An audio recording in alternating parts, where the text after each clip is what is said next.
Hello and welcome back. We have a lot to uncover today, so let's get right into it. If you look at the surface, it might seem like business as usual.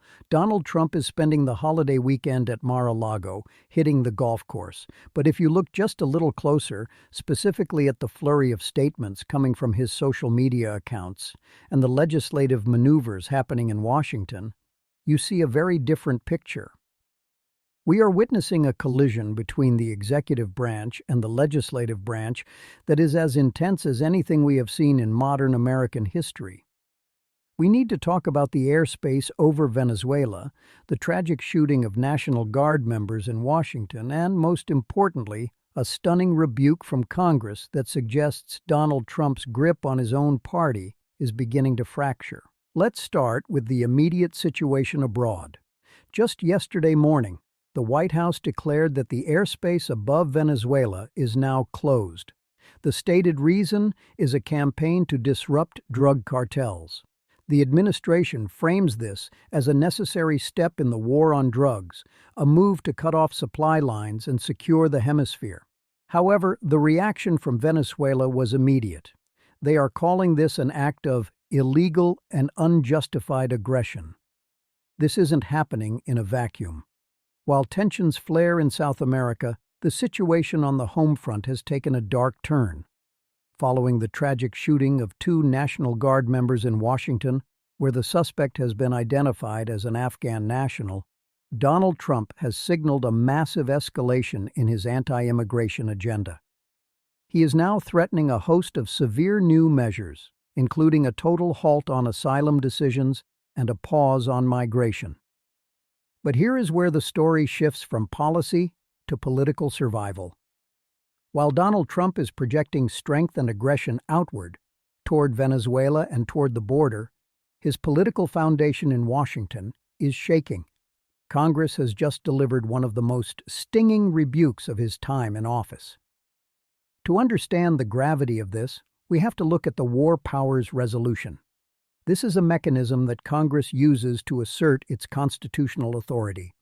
Under the United States Constitution, the power to declare war resides with the legislature, not the president. In 1973, lawmakers passed the War Powers Resolution to check the president's power to commit the United States to an armed conflict without the consent of Congress. It was designed to prevent endless, undeclared wars. Fast forward to right now.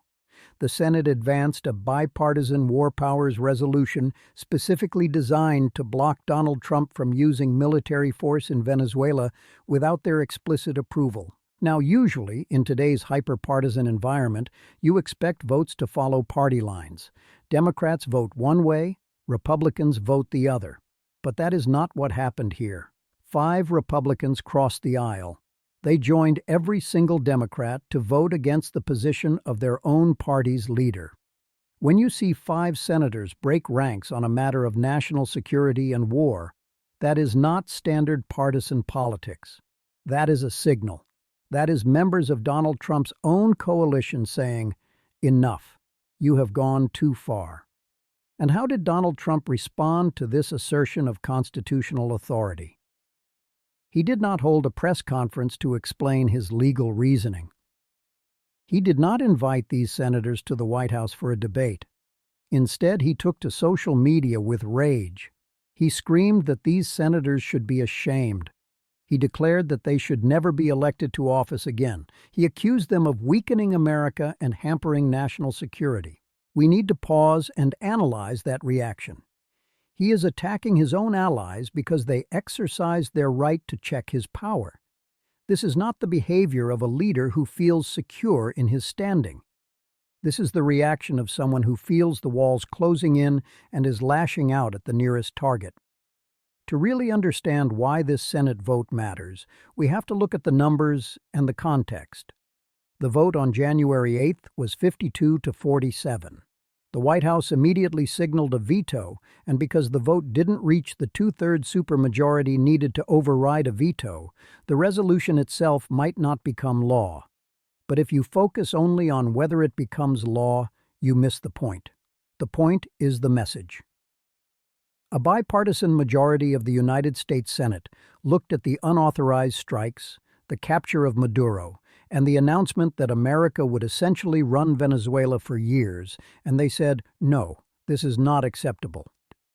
The situation in the House of Representatives is even more revealing of how fragile this administration's power really is. On January 22nd, House Republicans barely defeated a similar resolution. The key word there is barely. The margin was razor thin. Why? Because the Republicans currently hold only a 5-seat majority in the House. Think about the math on that. A 5-seat majority means that if just 3 Republicans decide to flip on any given vote, the outcome changes completely. The power dynamic shifts instantly. In this recent vote, some Republicans were deeply uncomfortable. They are worried about putting American boots on the ground in South America. They are worried about the rhetoric regarding running another country, and perhaps most politically relevant, they are worried about being dragged into an endless foreign occupation as they head into the midterm elections. The fragility of Donald Trump's support within his own party is now visible for everyone to see. And the fascinating thing is, Donald Trump knows it. We have reports from a private meeting held with House Republicans on January 6th, just days before that Senate vote. In that meeting, Donald Trump didn't offer a pep talk. He offered a warning. He told them directly that if they lose the midterms, he will get impeached. Let's process that admission. He explicitly acknowledged that the opposition is already drafting articles of impeachment regarding alleged abuses of power in his second term. He told his party that their fates are linked, that if they fail to hold the House, he goes down with them. This is an extraordinary moment. You rarely hear a sitting president speak so openly about his own removal. This isn't the confidence of a president who believes he has the broad support of the country.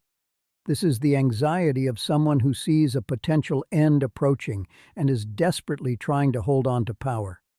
He is framing the 2026 elections not just as a battle for seats, but as a battle for his own survival. Now let's dig deeper into the concept of the imperial presidency, because that is the term legal scholars and critics are starting to use to describe this era. This war powers dispute is not an isolated incident. It is part of a much broader pattern where the executive branch attempts to expand its power beyond constitutional limits. We have seen this administration use tariff powers in ways that many legal experts say exceed what the law allows. We have seen the withholding of funds that Congress specifically appropriated for other purposes. We have seen defiance of court orders regarding immigration.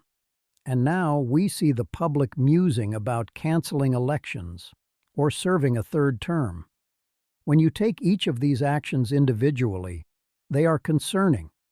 But when you put them all together, they paint a picture of an executive branch that is actively trying to bypass the checks and balances established by the founders. The War Powers Resolution is Congress finally attempting to push back against that expansion. The 5 Republicans who voted for the resolution deserve a closer look.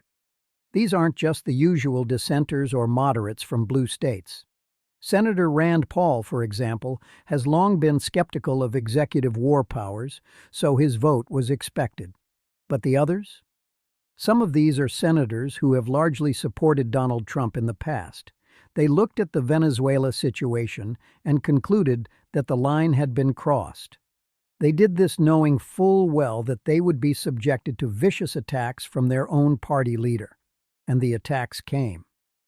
Donald Trump claimed the vote greatly hampers American self-defense.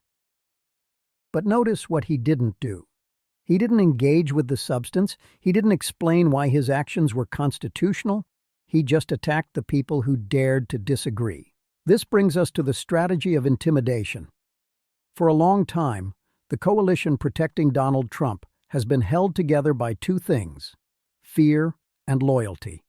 But the events of the last few weeks suggest that the fear is fading and the loyalty has limits. When a significant number of House Republicans are willing to flirt with defying the president, and 5 senators actually do it, something has shifted.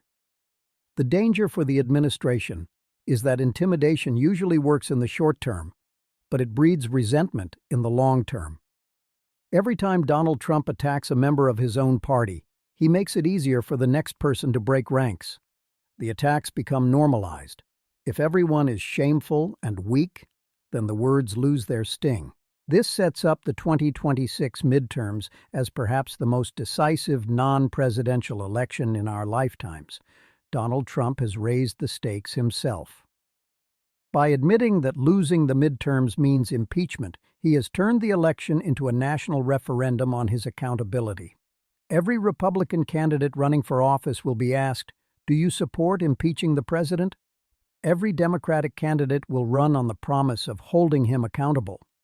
The election won't just be about local issues or the economy. It will be about whether the American system can still hold a president answerable for abuses of power.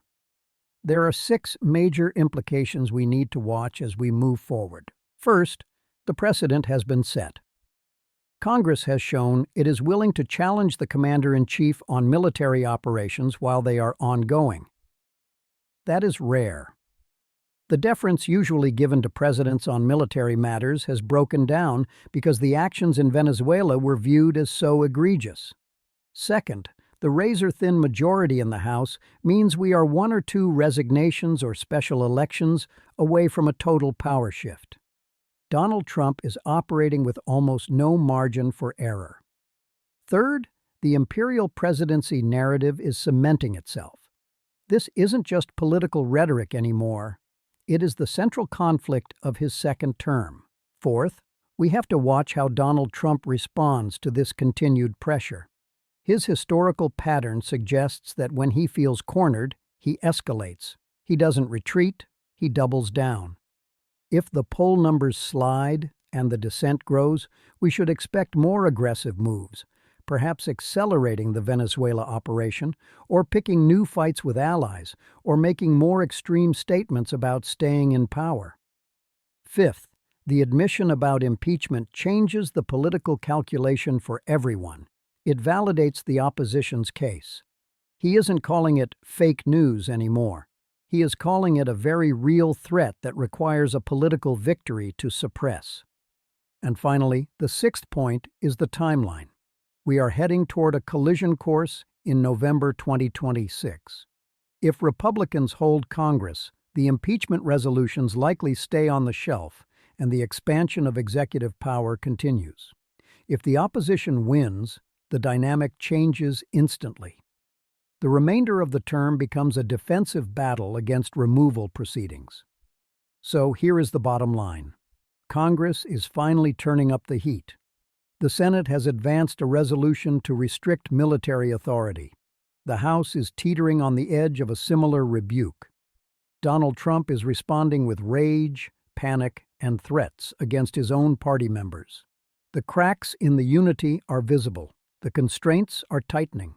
The term is not over, but for the first time, we are seeing the legislative branch build a wall of its own, a wall of constitutional authority designed to fence in the executive.